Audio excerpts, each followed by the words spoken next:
Good evening, ladies and gentlemen, and welcome back to the Ambassadorial Wing.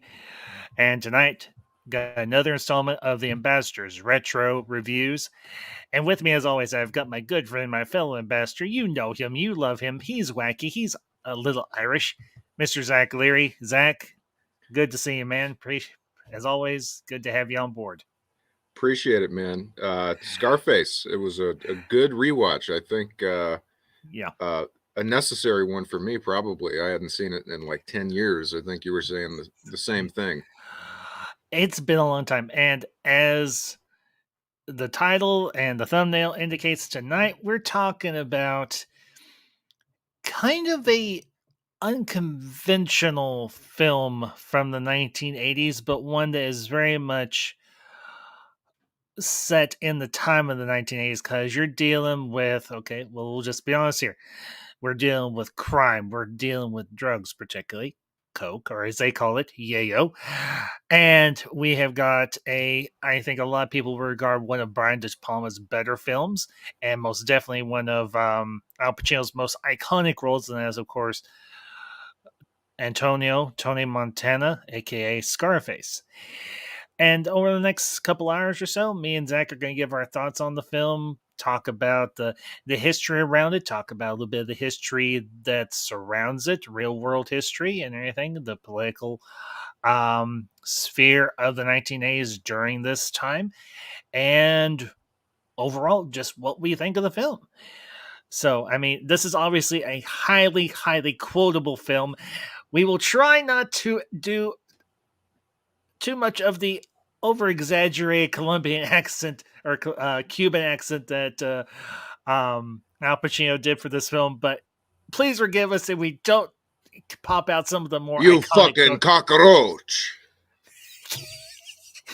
Oh, this is going to be interesting. So, but yeah, just to get us kicked off here, I never saw this film in the 1980s. I was most definitely too young, way, way too young.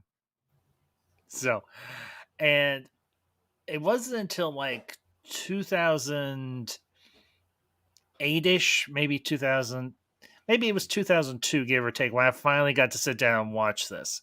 And I went and picked me up a copy of this film, and it's it has held up.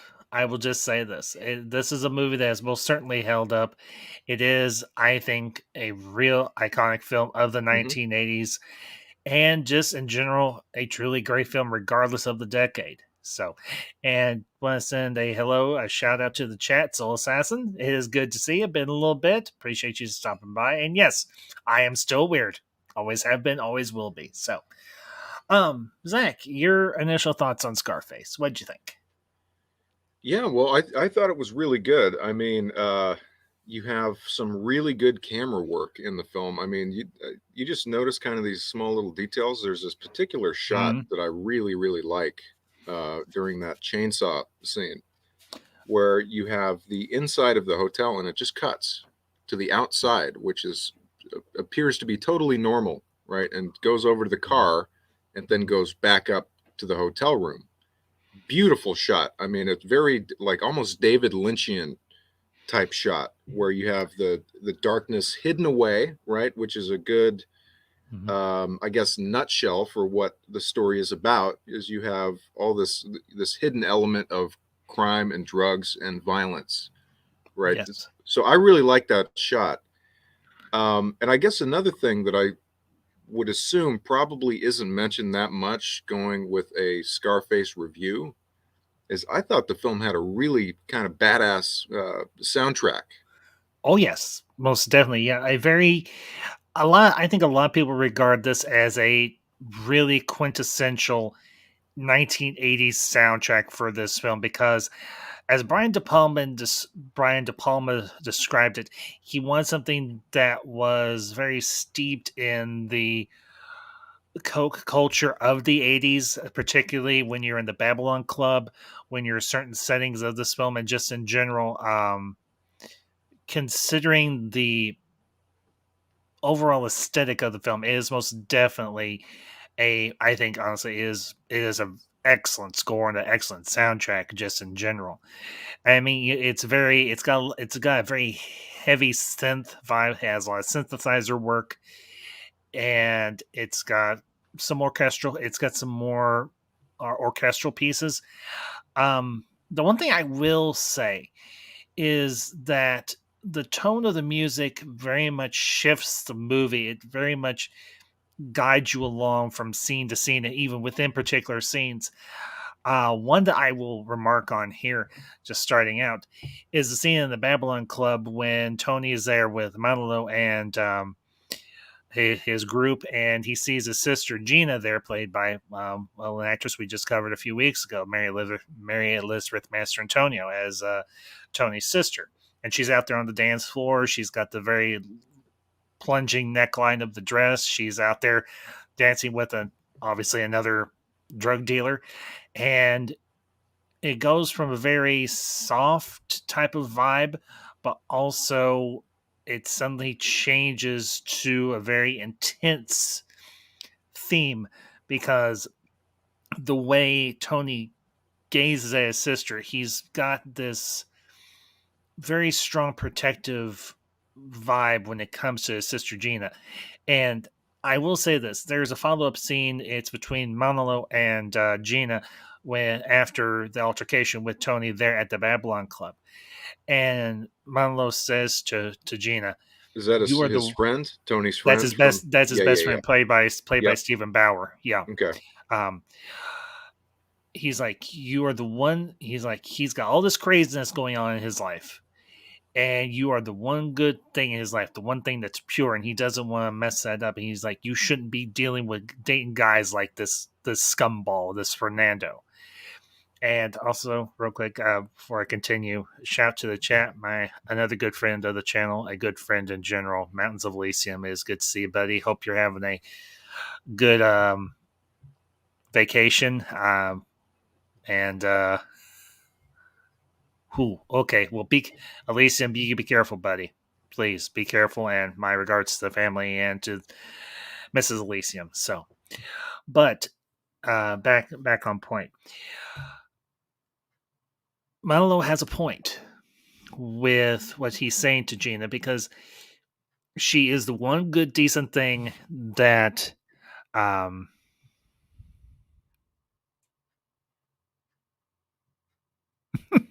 okay. Oh Lord, Zach. Anyway, um the what Manolo's saying to Gina is very true. Tony wants to protect his sister, wants to keep his sister out of what he's doing, but unfortunately, due to the enterprise that Tony is involved in, it's going to be very difficult for him to keep everyone around him safe, particularly, obviously, his little kid sister. And I think we all have that one person in our lives. Obviously, not all of us are drug dealers. I most certainly am not. I don't think anybody else is here. But we have that one person that we are, I think, overly protective of. And we don't necessarily need to be, but we feel like we need to shelter this person, take care, watch out for him, and everything. But in Tony's particular case, he's in a very high pressure, high intensity situation, and he's taking extraordinary precautions to keep his sister safe. And she's wanting to spread her wings and fly, which a woman of her age, that would be normal. Yeah, it's an unhealthy relationship. I mean, there's something kind of odd going on there. I guess the protectiveness might be like a Cuban thing. Um, Yeah, it's too yeah, overboard. I mean, it's kind of to the point where it reaches like a an unhealthy level. yes.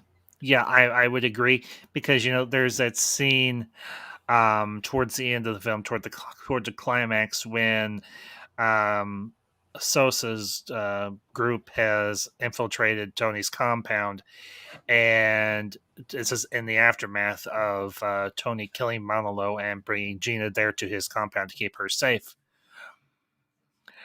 And she comes into his office and she almost starts to undress, and she has a gun, And what ends up happening, if I remember correctly, is that I think she gets killed. Yeah, yeah, yeah. Well, that is the result of him, Hmm. mentally damaging her by shooting the one guy. Yeah, Um, showing Manilow. Yeah, yeah, which, in my opinion, and this is kind of an interesting thing here, is sure. when Tony became an evil person, is by killing that guy, killing his friend. Yes, I would wholeheartedly agree. You know, obviously, Tony Montana is not someone that we should look up to. He is a drug dealer. He is a criminal, but he's almost empathizable in that he might be a criminal, but he does operate by a code of conduct. He does operate by a code of honor almost. You know, the old saying, there's no honor amongst thieves. Well, in Montana's case, you can almost make the argument that there is. And as he said to Sosa after Omar Suarez, played by F. Murray Abraham, um, he says to Sosa, "If you want to go on with me, let's go. If you don't, then make a move." And there's also that very iconic line. He's like, "I've got two." He's like, all in this life is my balls and my word, and I don't break them for nobody." That's something that someone like myself, maybe even you, Zach, can identify with and agree with, because Well, even though go yeah, ahead. the character, I think what is appealing to him from an audience point of view is that Hmm. um, Tony is your quintessential uh, kind of blue collar character. He is Yes. not somebody who's blessed with great looks or intelligence, and he's just kind of a hardworking guy. I mean, when we first see him, Hmm. he's locked up in this Carter administration. Uh, you know, Interrogation room. It's in the INS, more than likely. The kind of a in like a I almost want to say internment camp type place. But mm, well, the so first we place we see him is in the interrogation chamber, but then after that, we do see him in the internment camp. Yeah, and then we see him working at like a taco truck. Okay, yeah, so yeah. Working in a little Cuban restaurant. Yeah. Mhm. and you can kind of identify, right? If you're a middle class guy, we've all had shitty jobs, right? Where he's saying, "I don't want Yes. to be busting my ass for this," right? And you kind Yes. of get where he's coming from. Oh yeah. So in some ways, I mean, the film is an American dream story, and I feel that Tony could have navigated this world and kept his morality and kept his hands clean to a certain extent, right? Yeah. Aside Hmm. from protecting himself, which you obviously have to do, uh, just by the example of his first drug deal. Yeah. Well, and that's the interesting thing, because Tony is obviously ambitious, and sometimes his enthusiasm and his temper most definitely can get the best of him.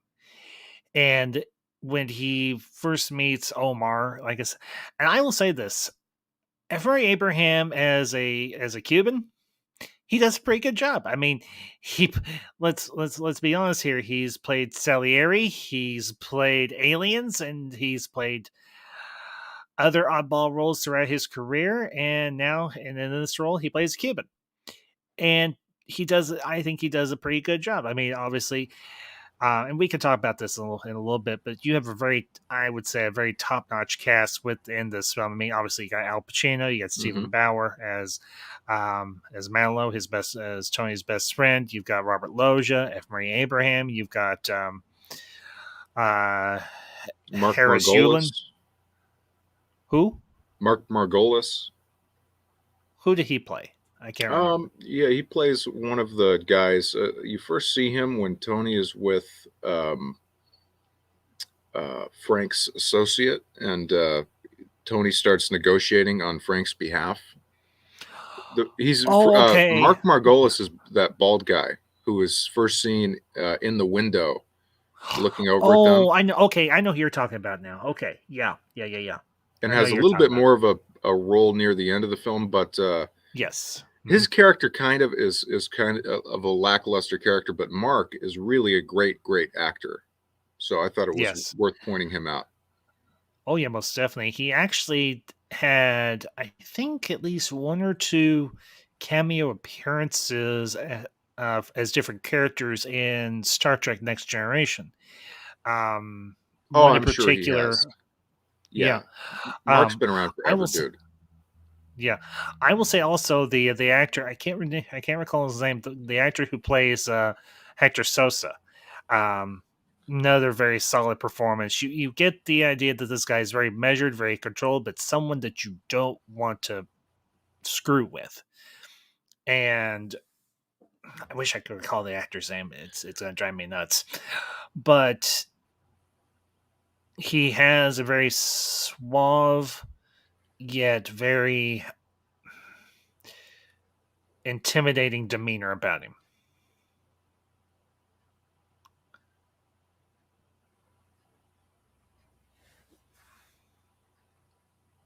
So, the other performance obviously is the aside from Mary Elizabeth Mastrantonio's character is of course Michelle Pfeiffer. And doing as I was doing research, going back over the production for this film, um, it's funny because this was one of Michelle Pfeiffer's first big roles, I think, as an actress. And it was funny listening to the producer discuss putting the cast together for this movie, and they had Michelle Pfeiffer contacted the studio to come in um, for the part, and they're like, "Okay, well, if you'll pay for your plane ticket, then we'll definitely have you read the part." And the funny thing is, Um, obviously, the studio reimbursed her for her plane ticket out to the studio, and obviously, she got the role. And you could definitely say that um, this was Michelle Pfeiffer's kickoff to her career in Hollywood. So, And she I pretty was well. Let me just say, she pretty much nailed the part. yes, she did have Elvira Hancock, most definitely. Hmm. And I do want to say hello to the chat real quick. Ace Mowick and Kessler Gracias. Gentlemen, good to see you this evening. Appreciate you stopping by. So, to answer your question, Ace, no, I have not ever seen the original Scarface, but I am definitely aware of it. And it might be something that will visit down the road and everything when I start my ultra retro reviews series here in a few weeks. So, but yeah, that was something else I came across as I was doing my research for this movie. The fact that this is, I don't want to say a remake, but I would definitely say a modern adaptation for the old Howard Hawks version of Scarface. And seeing the clips of the original Scarface that they included with the production materials, it's definitely something I would like to. It's definitely a film I wouldn't mind Who visiting plays and him? everything. Oh, good lord! Give me a minute, and I'll tell you. Because I honestly, it has been a minute. But Zach, while I'm looking that up and everything, I'm going to pass it off to you for a few minutes. So All right. Well, the floor is yours. let's go on to De Palma. Uh, De Okay. Palma as a director is a guy I'm not all that familiar with. I mean, he's obviously a friend of some guys we know quite well, George Lucas and Quentin Tarantino. Hmm. Very well respected guy, and I think his reputation is that of like a Kubrickian education, and Hmm. that films like Rear Window really inspired what De Palma has done over, you know, the last many decades. um, I think I've only seen a couple films of his, which would be Carrie, which is his first big studio film, uh, the Mhm. the original Stephen King uh, Yes, Carrie, with Sissy Spacek, yeah. Mhm. and The Untouchables. Aside from that, I don't Mhm. believe I've seen any of his work. DePalma has a pretty decent resume. He's kind of dipped and everything in the last several years, but when he was hot, and he has done good stuff. The last film that he did, and unfortunately, it was kind of a stinker, which is unfortunate, was Alexander. Oh, you mean the Colin Farrell movie? Yeah, and Oh, that was not very good. and here's the thing though. Historically speaking, for in terms of historical accuracy, De Palma hit it. He hit it out of the park in hitting all the major events and everything in Alexander the Great's career, if you want to call it that, and so on. But in terms of the performance and the structure of the film, it was a yeah. Yeah, well, So if we're using baseball analogies, he got hit in the head with a fielder, right? With yes, a most fly ball. He got hit in the head with a fly ball in terms of the visual style of the film. I mean, it's so fucking bland. yeah. Um, like horrifically bland. I've attempted to watch that movie maybe 2 or 3 times over the years, and I've never made it beyond like 20 minutes. It's just I have horrific. I have honestly never watched it. Just full I don't transparency. think it's possible to watch the entire film. Yeah. Um, quick follow up to your question. The name of the actor who played the original and Antonio Tony uh, Comate was Paul Mooney. That was the name of the actor who played the Okay, original Scarface in that's the a Howard Hawks. familiar name. Yeah, in the Howard Hawks production. So, um, handsome looking guy. So, so Who? What is his name again? Paul? Paul Mooney. Yeah, that name sounds familiar. So, and also want to say hello to the chat, LDG of Geeks and Joy and Fook Norris, gentlemen. Good evening. Good to see you both. Appreciate you stopping by. Let's see. Do check out Phantom of Paradise. Great De Palma film flick. I don't think I've ever heard that one, Ace. So I will definitely put it on the. I'll put it on the watch list. So appreciate it. Uh, let's see. I'll just bring up Fuchs' comment here real quick. Good evening, y'all. I hate Colin Farrell. I was so excited for Alexander, and he destroyed it. Well, Fuchs, I don't think he was necessarily alone in his destruction of the character. Well, I don't want to say character, but in his portrayal of the historical figure. So, Well, you know who must be blamed for casting? The director. Every time. The in part, director. yes. No, So, not in part. Not in part. The casting is the director's fucking job.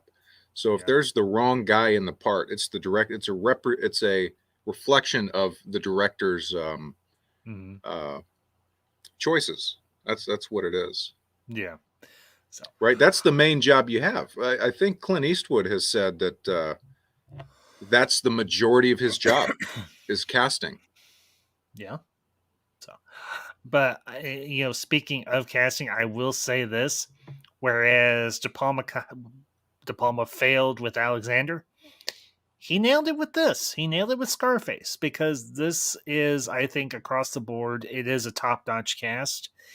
And considering the subject matter, it's not necessarily easy to have these actors playing people like this per se, because these are not by any means whatsoever good people. They're criminals.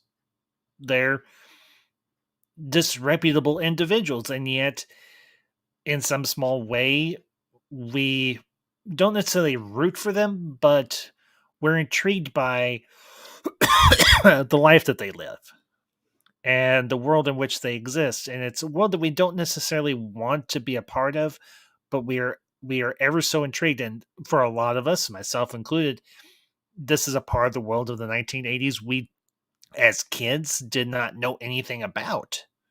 we didn't know about the drug problem per se. We knew about the slogan put out by the late first lady Nancy Reagan. Just say no to drugs and the quote unquote war on drugs in the 1980s.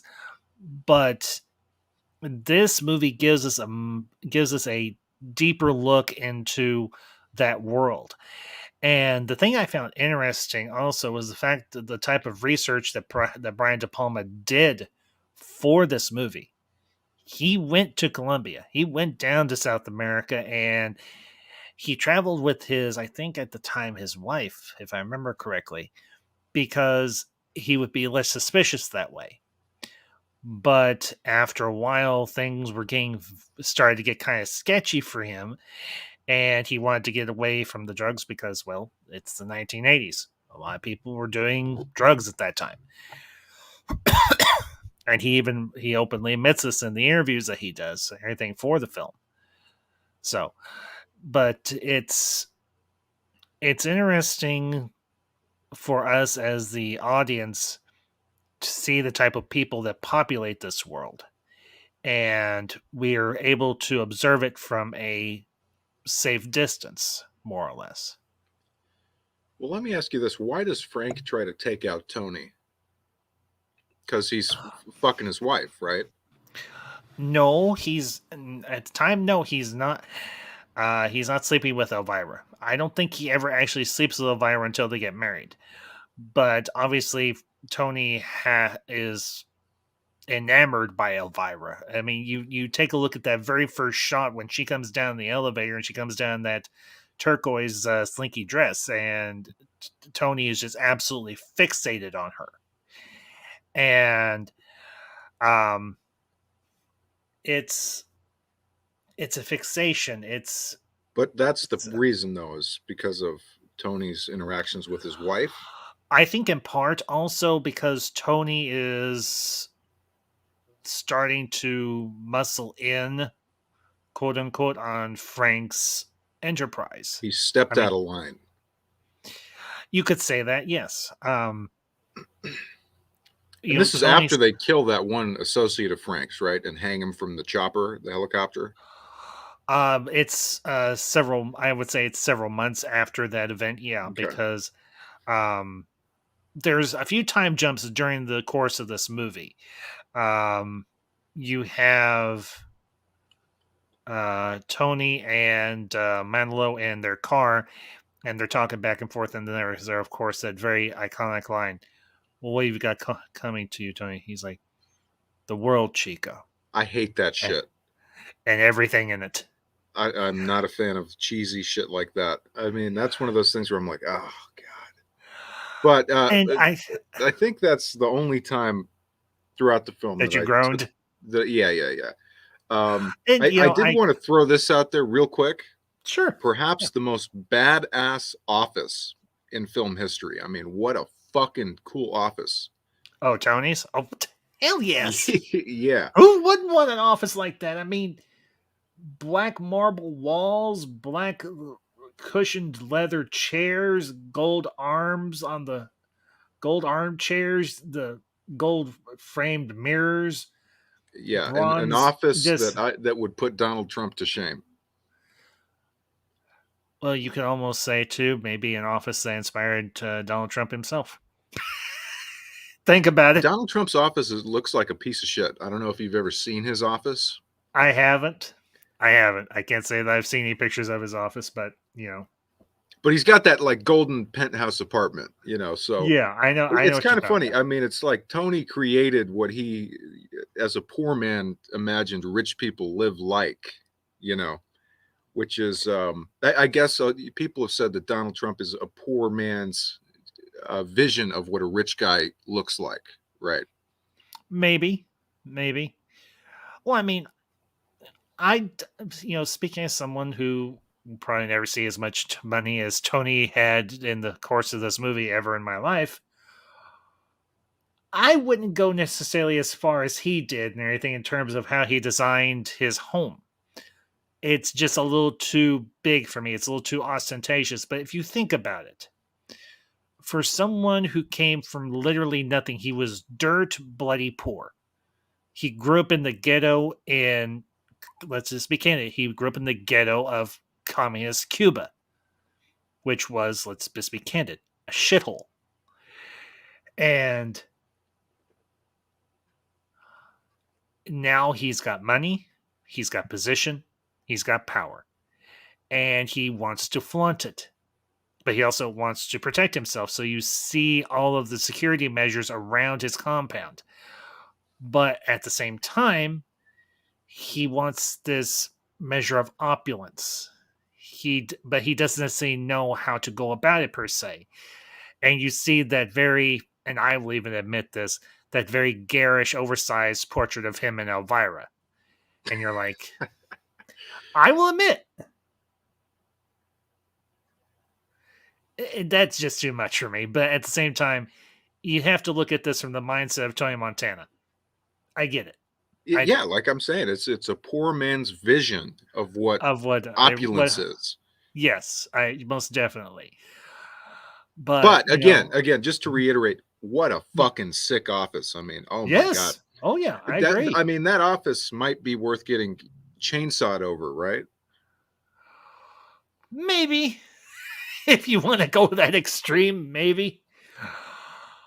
But Well, we saw what he had to go through to get that fucking office, and that's, I yeah, mean, he watched one of his closest friends get an arm and a leg. You could quite literally say that house and everything else well, that he Tony got was basically is he paid living an like arm a and a leg king. for. When we get to the end of the film, he's living like a king. He has his own personal army, uh, Mm-hmm. who I will say got killed very easily. I mean, who the fuck is paying these guys? Well, They he is, they but get taken out so quickly. yeah.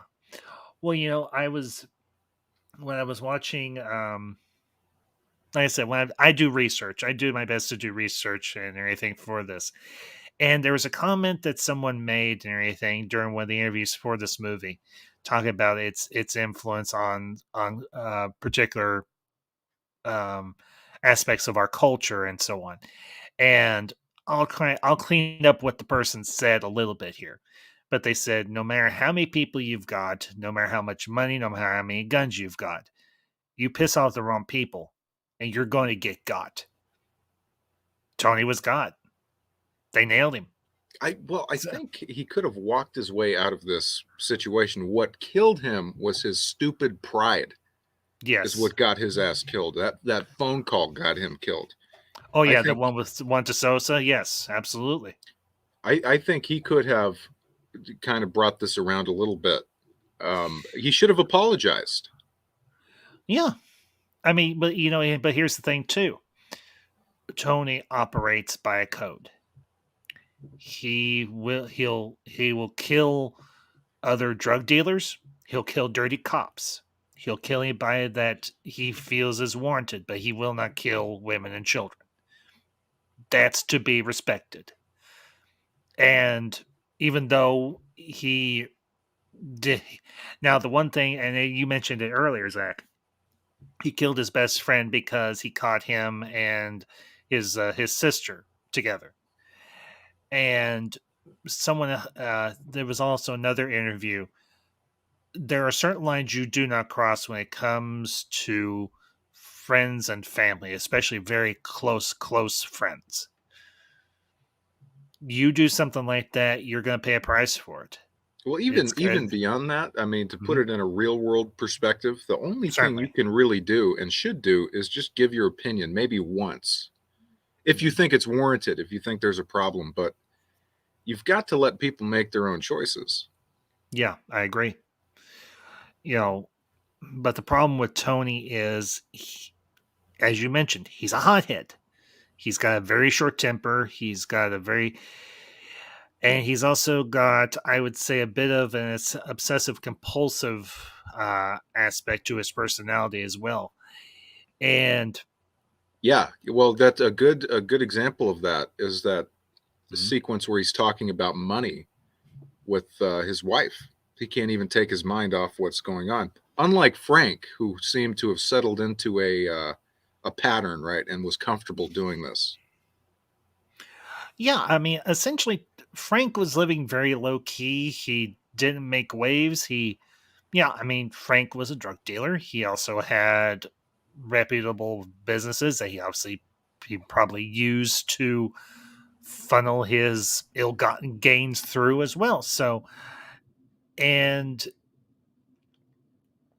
Frank wasn't looking to make waves. He wasn't looking to make it big. He had already essentially made it big. I mean, he said it. He tried when he was begging for his life. I've got a bank over in Spain with $10 million in it. That's saying something. When you're just sitting on $10 million over in a bank somewhere in Spain, I would say he probably had a lot more than that. I mean, probably did. He probably did. I mean, Frank had been at this for a long time, and he had made his fortune. And now he had established his empire, and now he was just kind of maintaining it. He yeah, would, in kind of a hands off kind of way. yeah, because he sent, um, obviously, as Omar said to Sosa, Frank's in the middle of a trial right now, so he can't get out of the country because, well, he's being watched like a hawk. Well, Now, people obviously, said throughout the mhm, film that Frank was soft, right? Which Frank was kind of living his life. I mean, he unlike Tony, who, as you say, was laser focused. Frank was just kind of having a good time. It seemed like. yeah, yeah, exactly. I mean, yeah, he obviously had runs in with the law concerning his reputation and how he made his money. He's going to. But aside from that, he was living his life as normally as he could live it. And he was settled. He seemed happy. I mean, he had this. Well, I don't know if him and Elvira were married, but he had this trophy girlfriend essentially. So he quite literally had everything a man could want. You know how their relationship reminds me of is Hmm. if you've seen The Departed, right? The Departed, The one with the DiCaprio, Scorsese. Matt Damon, and them. Yeah, yeah, I've seen it. Yeah, Yeah, you remember Jack Nicholson and his girlfriend? it's been a little while, but vaguely, yeah, Yeah. You said her name is Elvira. yeah. Michelle Pfeiffer's character, yeah, Elvira Okay, she Hancock. seems like she doesn't really like Frank that much. Well, let's just be candid here. Elvira is two things. She's a cokehead, and she's a gold digger. Hmm. Call it as it is. Call it as it is. Like I said, there's nobody except for maybe Tony's sister. There is no real decent person. Well, maybe and Tony's That mother, might even be though my favorite thing you've ever said on this podcast. what? We've got to get a T-shirt of that. She's a cokehead and she's a gold digger. Well, that's what Elvira essentially is. I mean, there's no sugarcoating it. She's around Frank because he's got cash and because he's got the drugs.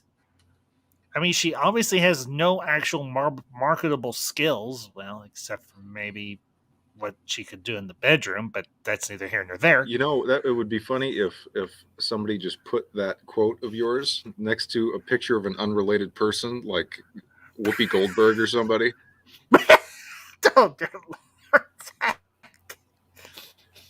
without directly making the connection. Just put the picture on the quote.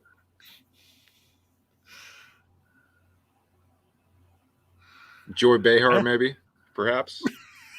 Okay, thank you. Good, get us in trouble.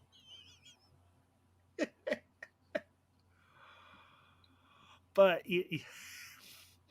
damn it. Well, I mean,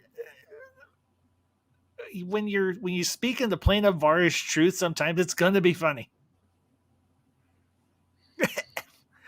Ace, believe me, you think that's bad? Okay, I don't know if any of you watched or caught the one of my tweets I sent out earlier this week, but I was watching a compilation of Lady Olenna Tyrell's best burns and insults from Game of Thrones, and I've watched several of these now, and I was like, I've said it before, and I will say it again. Lady Olenna Tyrell from Game of Thrones is my spirit animal.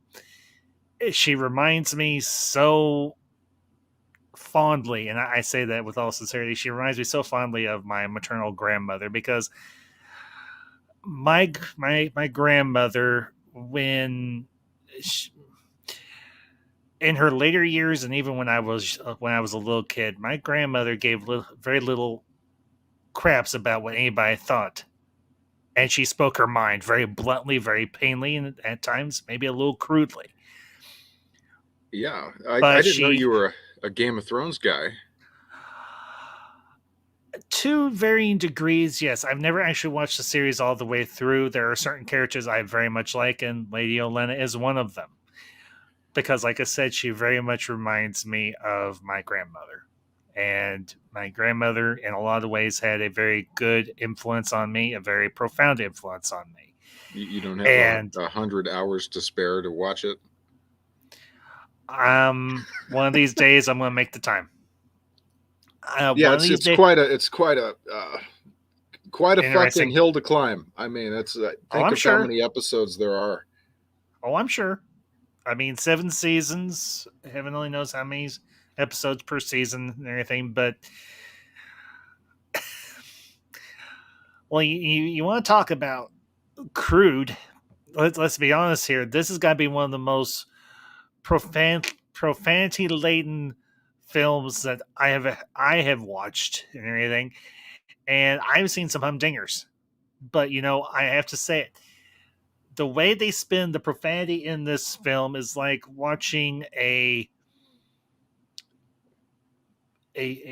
very skilled painter work a very beautiful canvas, because there are some very creative insults in this movie, and not to mention there are some very well put together profanity laced quotes as well in this movie. I mean, I mentioned one earlier before when Frank is talking to Tony about the other drug dealers in Miami, and Tony is like, "Fuck Esper Gomez and fuck the fucking Diaz brothers." I mean, I don't think I've ever heard anybody say "fuck the fucking" ever in my life, except in this movie, and Yeah, it I just mean, goes. well, Go he ahead. he and he and Tarantino are good buddies. I mean, another guy who Oh yeah, definitely. cusses Oh yeah, every other sentence in his films. yeah. But at the same time, in much the same way that De Palma is able to lace together profanity in a very entertaining and um, humorous way, so can Tarantino. I mean, and one of these days, I know I did my director spotlight stream on Tarantino, but I might start doing some reviews of just his movies somewhere down the road. Well, an ace, I am sorry to hear that, buddy. I truly, truly am. That's basically how my jackass foreman talks. Well, when you're at the construction site, that doesn't surprise me. So, He's probably is he a bald fat guy hmm? with a goatee? I bet you I nailed it. we'll wait for Ace to respond. But honestly, I think why this, aside from what I've mentioned already, I think the reason why this movie is so rewatchable is most definitely the performances, because you don't catch everything that everybody's doing with their particular part the first time through. And you definitely don't catch everything that De Palma is doing in terms of his skills as a director the first time through. You mentioned that one particular camera shot early on in the film where um, it's the one drug deal that's gone south. Well, Zach, there's your answer. I mean, that's pretty fucking close. Anyway, but the camera work by DePalma in this film, it's Really funny. good. Yeah, It really good. is. It is. It's incredibly good because you know they should they should show this movie for up and coming cinematographers and directors in like film schools because the camera work and the camera um how they choreograph the camera moves throughout each scene, very creative, and no two shots are exactly alike. I mean, you've obviously got the Oh, here's another cool shot that I sure, go ahead. remember. Yeah, go ahead, bud. There's him and what's Michelle Pfeiffer's name? Elvira. Those two are sitting in a car together, and Mhm. it's or it could be him and his sister. I can't remember which it is, but the camera kind of zooms into them and then zooms really quickly into a different shot in within the same sequence. Instead of cutting it, it just goes into the next shot. Yeah, I think it was Elvira. I'm pretty sure because there were, as far as I can remember, there were no scenes of Tony and his sister in a car. Um, it was just, I mean, the only time he's in a car with anybody is either Manilow or Elvira. To the Oh, you best know of what was funny? What sure, is that? What do you mean? It's a Cadillac. it looks like somebody's nightmare. Yeah, the film is funny too. I mean, you've got a lot of fun stuff within it. Oh yeah, But the performances are really good. I wanted to ask you sure. if Pacino was wearing some type of prosthetics. He had to have been, right? He doesn't even look Um, like himself. well, he obviously tanned himself, definitely. Or they did some sort of spray on tan. But for the scar on his face, yes, it was a prosthetic. Yeah. Well, aside from Aside that, from I wonder if he's like wearing a fake nose or maybe cheek implants or something, not that I'm aware of, no. because he looks weird in this movie. He does not look like himself. Well, you got to remember too. This is Pacino early on in his career. He hasn't put on a whole lot of weight or anything yet, and he's very slender. He's very sleek and everything. Um, so I would say probably they don't Well, mention it's his any. eyes too, his brow and everything. He could just be holding his face in like a distinct I way throughout the movie. I think he was honestly because he. I've seen pictures of Al Pacino throughout his career and throughout his life, and he looks pretty much the same in each performance. Like I said, the only prosthetic work that they mention for his character was the scar on his face. That was it. And you want to talk about funny dialogue when the one interrogator at the beginning of the movie asks him, "How'd you get that scar? Eating pussy?" And I'm like, Tony's reaction. Tony's reaction to that was absolutely. He's like, "How do you get a scar like this eating pussy? What type of pussy? What type of pussy you been eating?" And Well, like I yeah, said, you also have that funny scene where they're talking about picking up girls, and oh yeah, yeah, he goes over. He's like, "Watch this," right? And yeah. Tony points to he goes and sits by these little kids. He's like, "Hey, Kids, watch this." he's gonna stick his tongue. He's gonna stick out his tongue out to this girl. Yeah, it was kind of And they, innocent at first, right? And they were playing basketball, and yeah, it's interesting because Tony doesn't start out in this movie as a bad guy. I mean, he starts out as a guy who's like a political prisoner, like we said. I don't yes. think he goes to the United States with the intention of becoming a drug dealer. I don't think that's his Mm-mm. intention. Nope.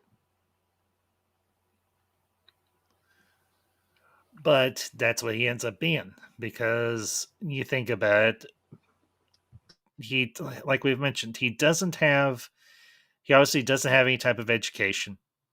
He doesn't have any like reputable skills per se. And this is the only way he knows how to make a living and how to make a buck. Well, And we were talking about this too. I don't think he's the smartest guy. no, I think what he has is I think he has really good instincts. And that's kind of what he operates on, is instinct. Yes, yeah. He's you you get the impression that he is a very instinctual person. Now, obviously, as he mentioned, and I think he was telling the truth during the movie in this, him and his buddy Manilo both served in the army in Cuba. I don't think that's necessarily a lie. So obviously, he's very quick on his feet. He knows how to handle himself in a tough situation. He can obviously handle himself in a combat situation. But the problem is he gets in over his head with people that are obviously better equipped, have more manpower, and are much more together than he is. Because let's be honest, once he starts doing drugs, you mix a volatile temperament with hard narcotics, and it's going to go sideways very, very quickly. Well, let me throw this at you. Sure. Let me recast the part of Frank for you. Okay. Gene Hackman. I think Hackman would have played it differently. Maybe, depending on what DePalma asked him to do. But yeah, I could see Hackman doing a part like this. But I think Robert Loggia, I think he obviously did a very good job in the part of Frank Lopez. I'm not saying he didn't, but No, I get you. yeah, I mean, I couldn't help but think they kind of look similar too. Maybe that's why that popped into my head while watching the film. Yeah, they do have a similar build, and their face, their faces, or anything. There is some similarities there, but I would say with Hackman's more jovial or comedic demeanor in terms of his talent as an actor, he may have played this character, Frank Lopez, a little bit differently than Robert Loggia did.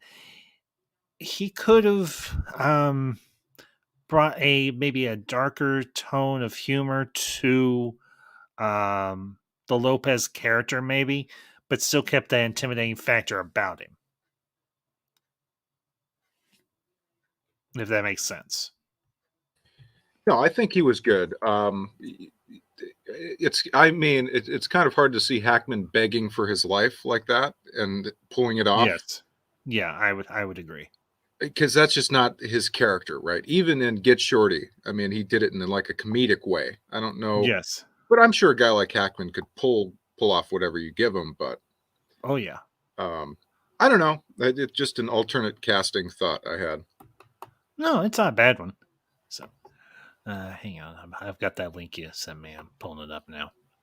Just give me a second. So this is the guy I mentioned earlier. I wanted to pull up this scene when we mentioned Mark Margolis earlier, but it would have derailed the podcast too early. I don't think we could have played a clip in the first 5 minutes. So yeah, no, we're a little ways in now. This is fine. So I think you'll appreciate this. This is Mark Margolis playing a drug kingpin in the Breaking Bad spinoff Better Call Saul. Call Saul. Yeah, I've heard of it. Never watched it, but I've heard of it. Okay, hang on. All right, just gotta pause it here so I can screen share it. And I will tell you that when Bob Odenkirk, who plays Saul, gets nominated this year or next year, whichever it is, for the final season of Better Call Saul, I will tell you that Blue Horseshoe loves Bob Odenkirk. Okay, I have no idea who that is, but that's okay. So that's a Wall Street, that film Wall Street reference. Blue Horseshoe, right? No? Okay, I've heard the movie Wall Street. I've just never watched it. So okay, all right. Let's see what we got here. Spread your arms.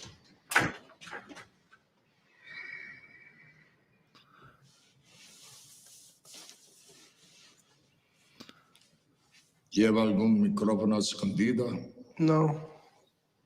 Ningún micrófono, pero he's got a gun. I don't care about the gun. I say the word, my nephews go to a certain motel, pay a visit to your daughter-in-law and your little granddaughter. What do you think happens then? Consider your position carefully. I got my money. Or neither of us walk out of here.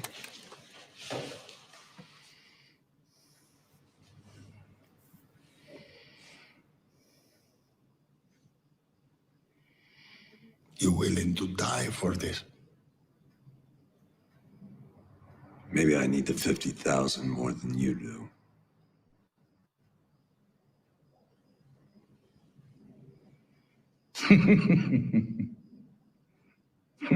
Live so long with a mouth like that. Hmm? 50,000. And the gun is yours.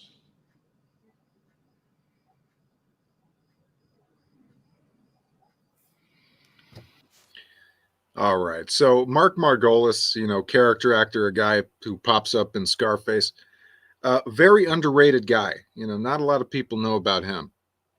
Yeah. Him acting against this other guy, great scene. Absolutely Yeah. great scene. These are two guys who have obviously they've seen it all, they've done it all. They have been through hell and back separately, obviously. And yeah, granted, Margolis doesn't have many scenes in this film. He has two actually, and in the second one, he gets killed himself. Tony shoots him in the head, and that kind of just sets the chain reaction of the final act of this film. Obviously, Well, he's just an underutilized guy. I mean, he has such great talent. I would he love to does. see him get a little bit more opportunity to play these great parts. I mean, that scene, Yep. I wanted to bring that up to show people what a bad motherfucker this guy is as an actor. Yes. Oh yes. Well, and that's the amazing thing, as we've mentioned numerous times throughout this review. This is from top to bottom a very strong cast that you could probably put in just about any movie and they would play. I mean, honestly, they would play. I mean, obviously, you've got a very solid leading man in terms of Al Pacino. I mean, Pacino carries the film. It's centered around him. If he doesn't work, the whole movie, in a lot of ways, would fall to pieces. But he figures out how to play this character.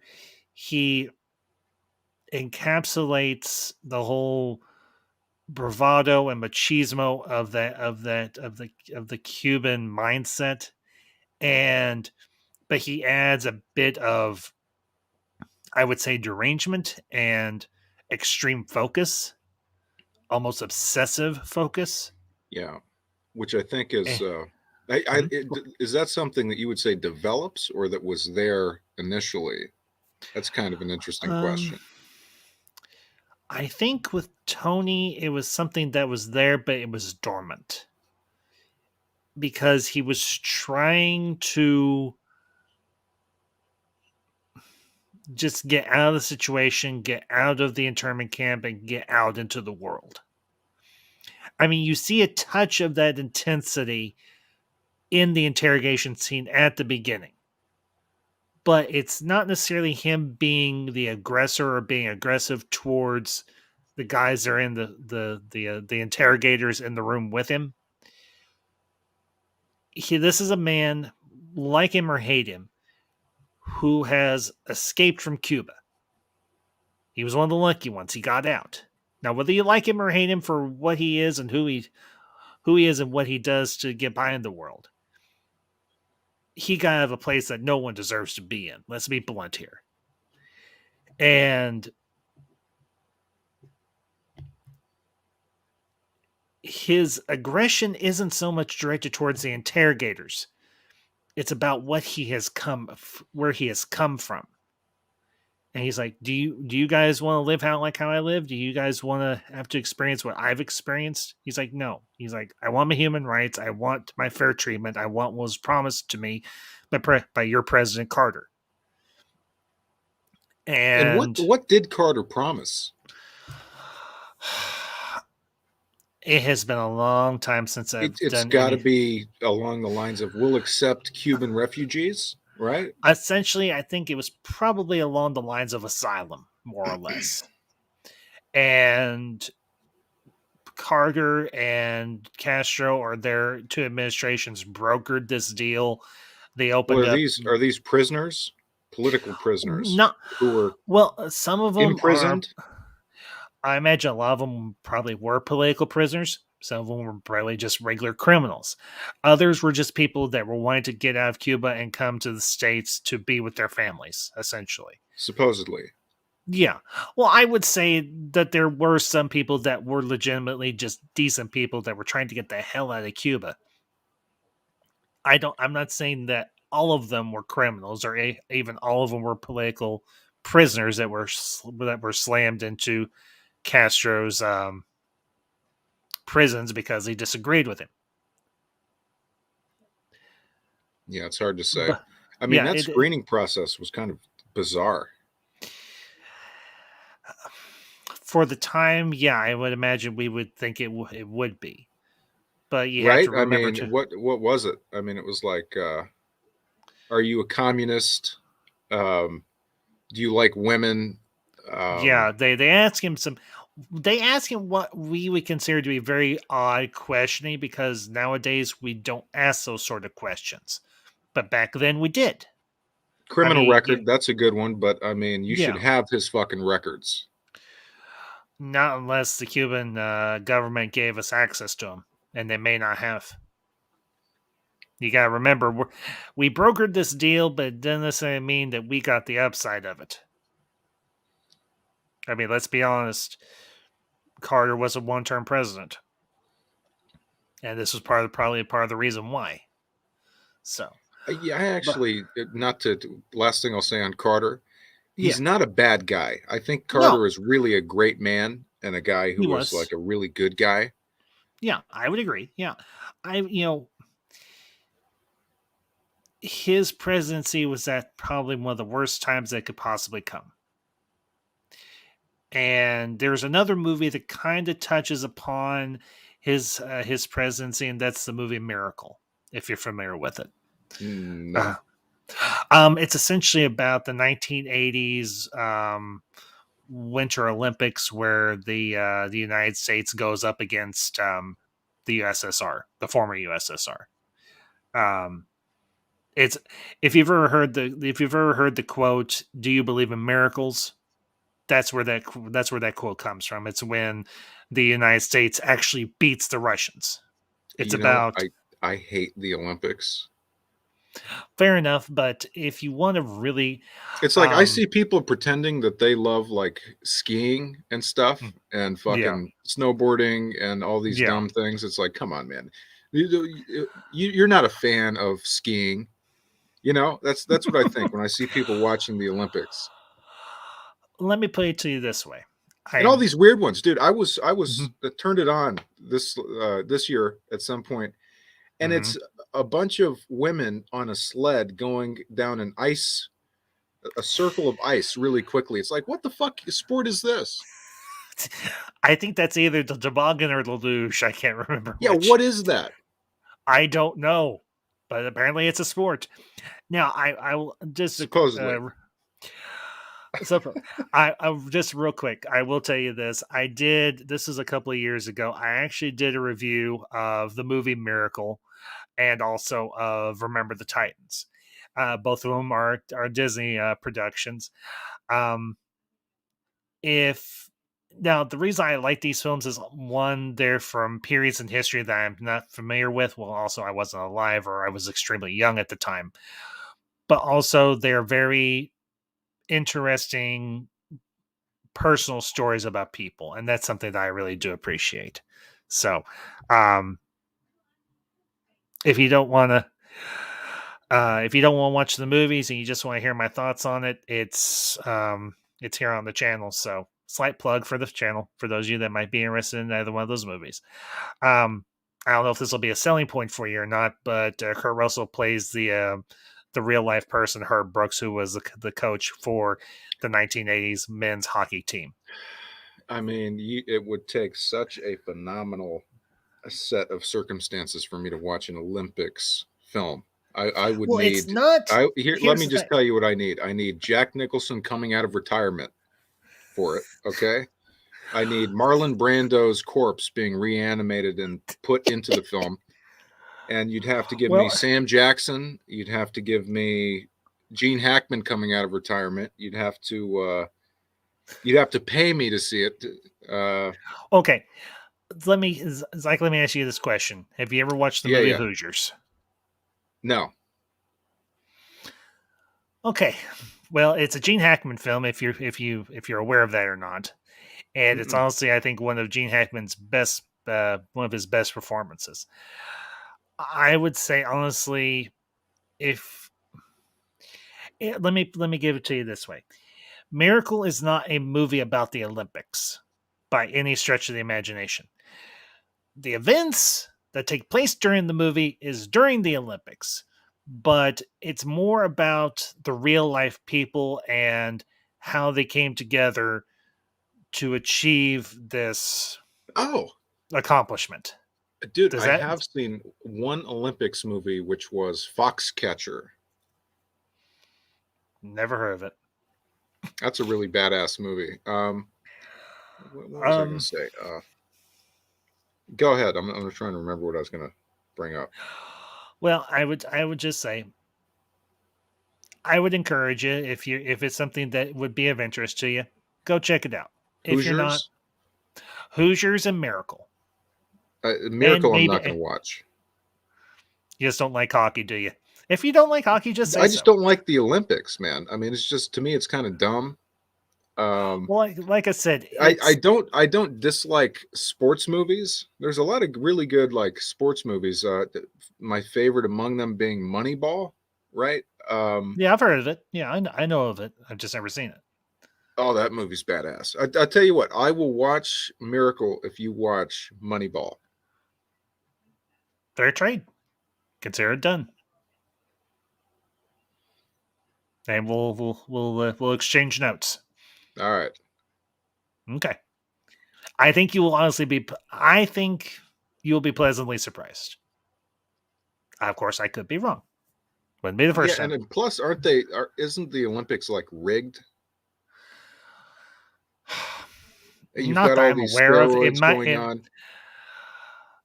Well, here's the thing. This was the 1980s. Steroids weren't as heavily used, and there's no indication even back then that any of the teams used steroids to any degree whatsoever. Now, nowadays, that's different. But the way the story is depicted, they focus more so on the people rather than the Olympics itself. Now, obviously, this does take place during the Winter Olympics of 1980. It's just how the story goes. But it's not about how the Olympics are run. It's not about how the Olympics are organized. It's about the events that these ordinary people are caught up in. And, well, it's a very intriguing story. I mean, obviously, we know how it turns out. We win. But it's more so about the journey. And there's some really interesting characters. Really, I don't want to say characters because these are real life people. But there are some really interesting stories within this film. Some real life stories about these people. So, almost I would say as interesting as the movie we've been discussing.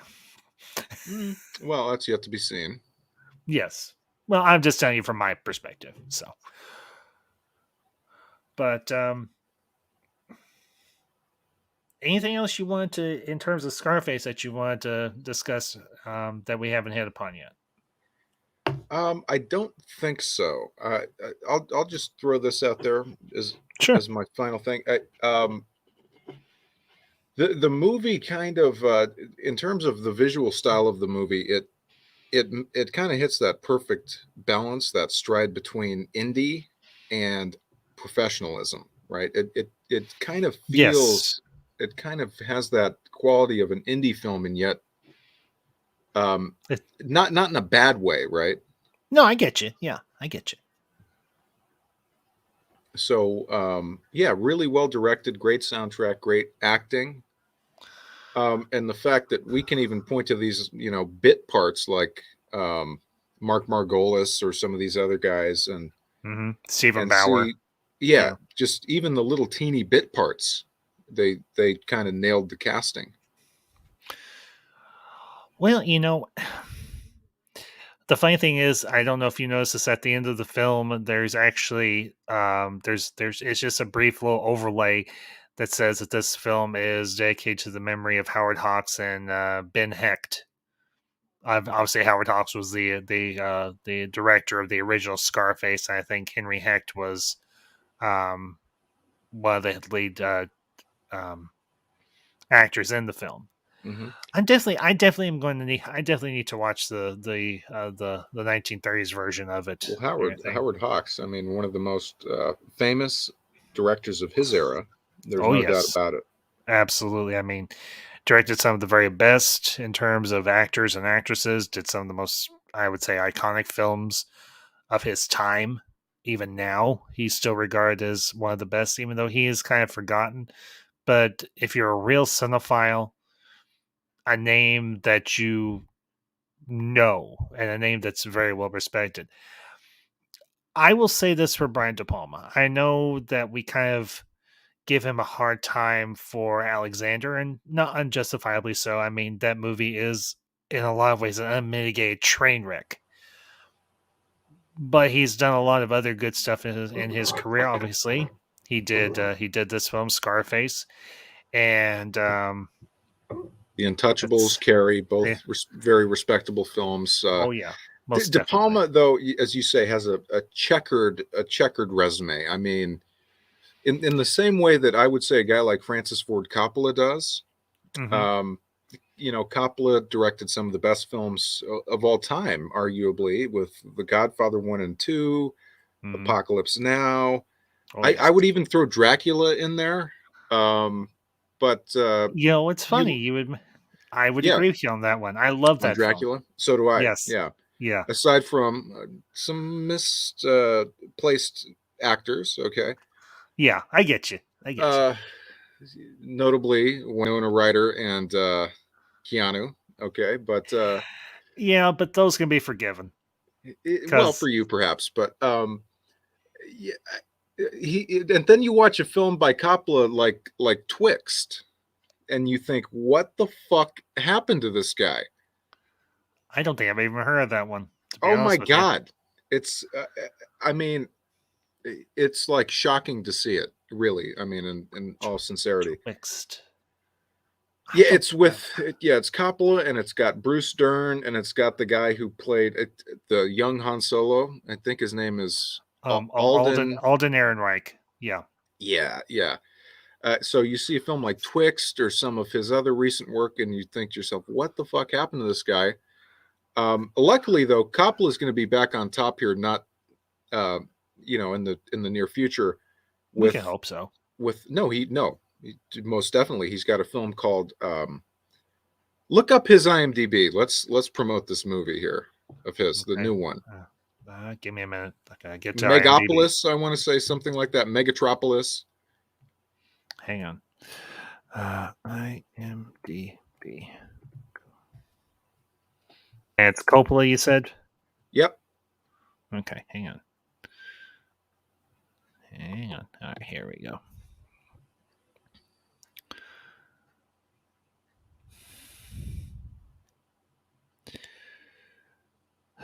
Okay, come on. There we go. All right. I'll tell you another director that has done. He kind of went dormant for a while, but back about 20, well, it's been maybe about 10 or 12 years ago, did a movie that I very much enjoyed. And that was Robert Zemeckis and Beowulf. I absolutely love that film. Hmm. Francis. Well, George Lucas has been a guy who's honestly disappointed me over the years. A guy who has given various interviews saying, "Oh, I've got these small indie films I want to do," and never does them. So to me, that's a disappointment. I've got all these great ideas. Yeah. Then make the fucking movie, George. He said, "Well, I can't get the financing. You fund it yourself. You're worth The $5 billion. Finance the goddamn thing yourself, George." I can't say I disagree with you on that one. Well, Of it's just course, at his unfortunate age because too. Yeah. George is a Go ahead. talented guy. He's a talented guy. He's a Yes. good storyteller. He should kind of, in my opinion, put his money where his mouth is. In a certain way, Star Wars will fund anything he could ever dream of. I mean, think of the residuals and the royalties he's getting for everything that has Star Wars written on it. So Yeah. at the end of the day, to me, it's kind of a disappointment. But Coppola, though, on the other hand, do you have the name of that movie? Well, there's actually two. There's one coming out, or it's going to come out tomorrow, called Infinite Storm. The other one that you mentioned, Megaopolis, is that it? Yeah. Click on that one Okay, hang on. and just read the cast. Okay, hang on. An architect wants to rebuild New York as a utopia following a devastating disaster. Okay. Let's see. Shit. Okay, hang on. I want to go down to the full cast if I can get it to open.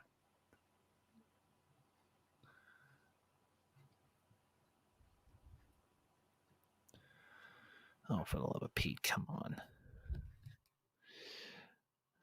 All right, hang on.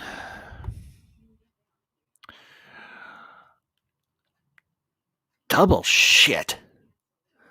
Okay. Megalopolis by Francis Ford Coppola. This is the rumored. I want to highly emphasize this. Rumored Which means cast confirmed. list. No. Basically, it's confirmed.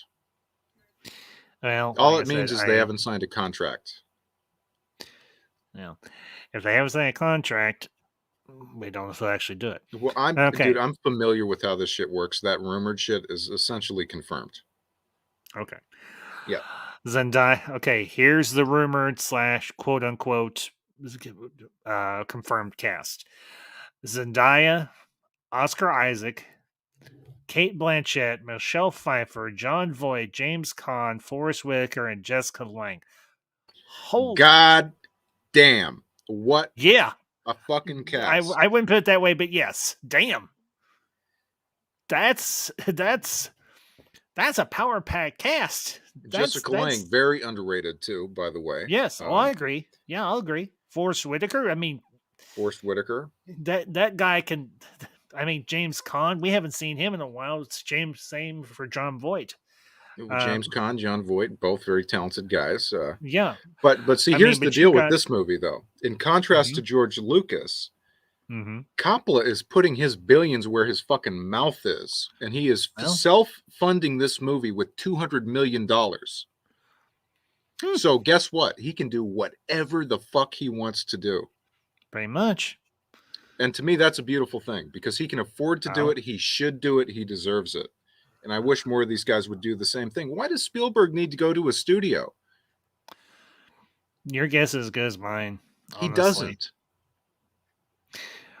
Carl Shelfman is a conceptual illustrator. Why does that name sound familiar? That name sounds familiar, and I don't know why, but I'm going to click on it, see where it takes me. But a movie with a cast like that, with Coppola, with a $200 million budget, it's going to be good. That has the potential to be. Well, he's about to have a comeback. I He's hope so. about to have a comeback. I would like to see him come back, most definitely. Oh, this is why this guy sounds familiar. Man in the Tower, Mr. Popper's Penguins, Terminator Genesis, Shoot Me in the Head, and Looking for the Oh, Jackalope. and who is this guy? He's a conceptual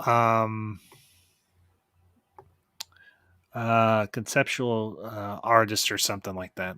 Okay, Let me well, go he's back not to a the cinematographer or anything like that, so we're no, safe. he's just doing the he's just doing the conceptual Storyboards. art for it. Yeah. Essentially. Yeah, art department, conceptual illustrator. Yeah. But I'm glad though. I mean, he's going to put his money where his mouth is. Yeah. Most definitely. So, And he's, by the hey, way, he's lost. It looks like he's lost about 80 pounds. good for him. I wish I could. He's looking good, man. He's So- looking healthy. He's getting ready to go into action on this one. Well, here's hoping 2023 or whenever this movie comes out is the year to Coppola. So, Dude, I hope so. I think he deserves it. well, like I said, there's another old school director and everything that I've really enjoyed. I mean, obviously he's most well known for the Back to the Future films. And I think one of the best trilogies ever put to film.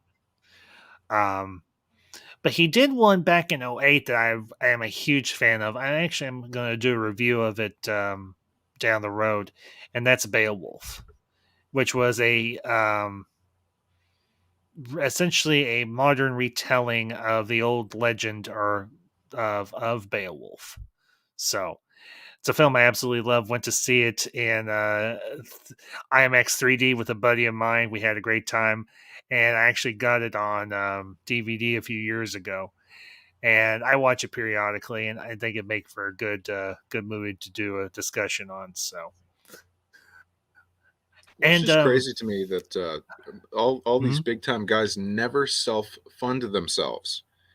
This Coppola's movie is going to be the biggest independent movie ever made. Pretty close. No, it is. So, Without a well, studio. here's hoping it works out. I mean, sincerely, I hope it's very successful. I hope it's well received, and I hope it's something that people will enjoy. I mean, I have always, like I said, I've always been a fan of Coppola. I mean, I loved. That'll probably be one I do down later on in October because I love Dracula. In spite of some of the casting choices, the lion's share of that cast is absolutely awesome. I mean, Well, Gary Oldman. if I pop in there, we'll have to discuss Keanu and Winona And then Ryder. Winona. Yeah, definitely. I mean, goddamn horrific. Those two horrific. I mean, movie killers. Thank God their parts were relegated. Yes, very much so, thankfully. But Gary Oldman as Dracula, and you got Anthony Hopkins, absolutely unintentionally, I think, hysterical as Abraham Van Helsing, and Carrie Yules, another very underrated character actor. He's done a lot of. He's He's not well known for him, but he should be. He's known for some very iconic films from the 80s. One in particular is, of course, The Princess Bride.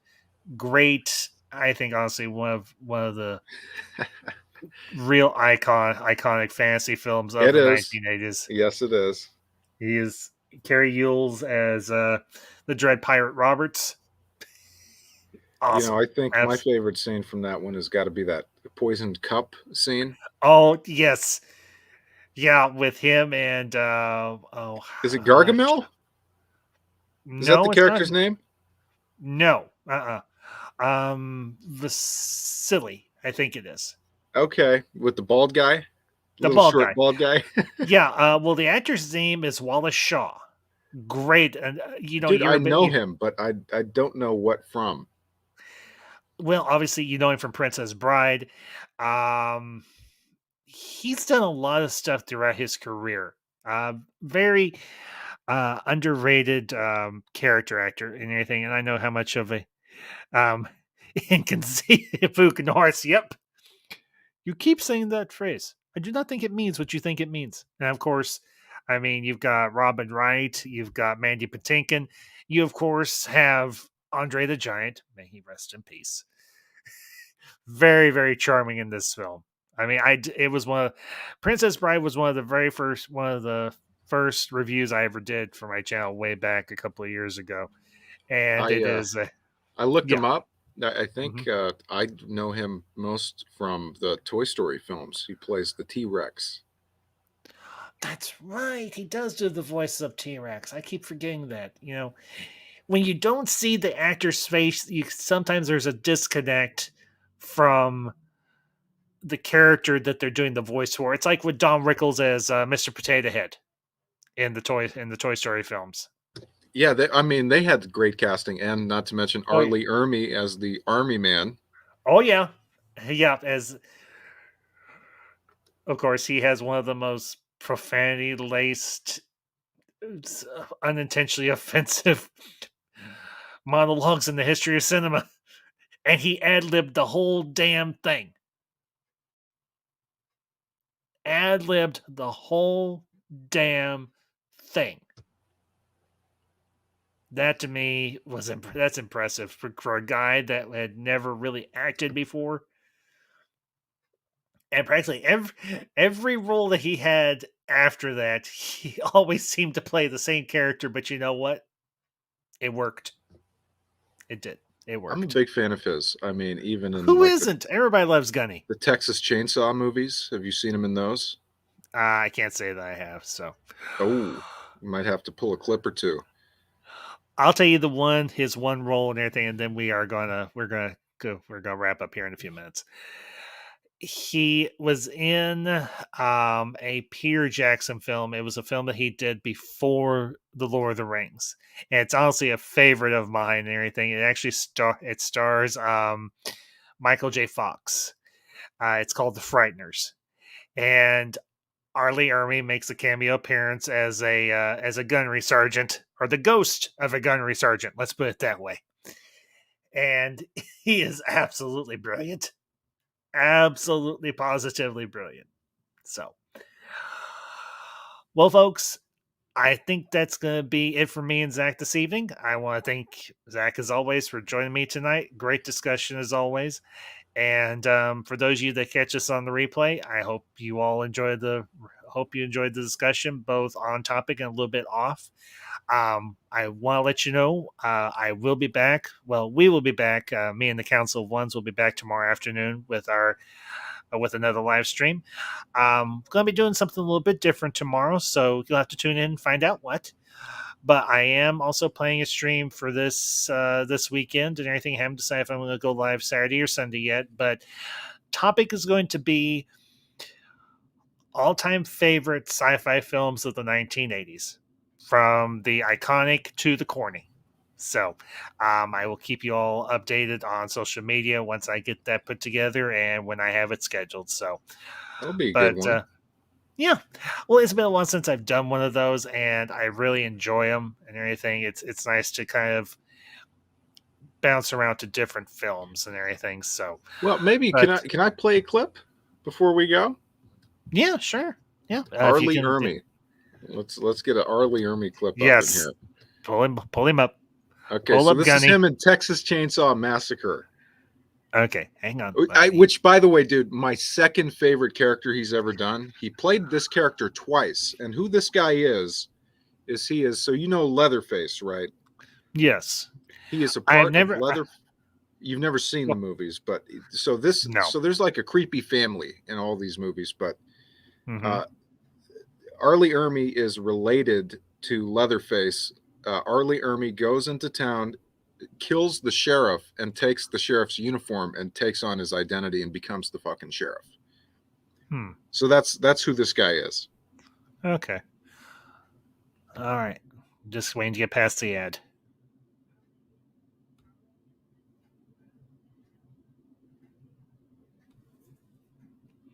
Hang on. Let me back this up. All right, hang on. Let Let me bring this up here. Share audio. Chrome. Oh, dear Lord. All right. Here we go. More, please. He shoots me. You're a company.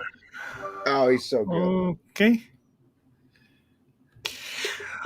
Well, and on that very intense note, we will call it an evening. Yeah, Arlie Ermy will always, always, always, always be a win. Rest in peace, Gunny. We'll see you on the other side. Anyways, folks, y'all have a great night. We'll see you later this weekend. Stay ambassadorial, and until next time, these are the ambassadors. Signing off. You dirty, stinking cockroaches.